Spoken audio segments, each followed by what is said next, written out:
नमस्कार बाळमित्रांनो, आपण आज गुरुपौर्णिमेबद्दल बोललो. गुरु ब्रह्मा गुरु विष्णू गुरु देव महेश्वर गुरु साक्षात परम ब्रह्म तस्मै श्री गुरुवे नमः. तस्मै श्री गुरुवे नमः. तस्मै श्री गुरुवे नमः. संत तुकाराम महाराज यांनी आपल्या अभंगात हे लिहिलेलं आहे की गुरुचे उपकार खूप मोठे आहेत. जरी त्यांच्या पायाची धूळ माथ्यावरती लावली तरी उपकार फिरत नाही. जगातील महान मोठ्या व्यक्तीच्या मागे एक गुरुचाच हात राहतो. शिवाजी महाराजांचंच उदाहरण घेऊ.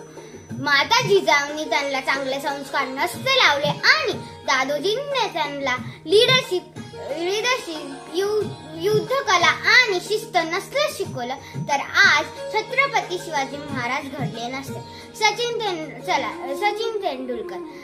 तेंडुलकरचे गुरु म्हणजे रमाकांत सर. रमाकांत सरनी त्यांना जर का क्रिकेट नसतं शिकवलं तर आज ते क्रिकेटचे देव नसते ओळखले. आधुनिक युगात गुरुची व्याप्ती वाढलेली आहे आणि व्याख्या बदलत पण चाललेली आहे.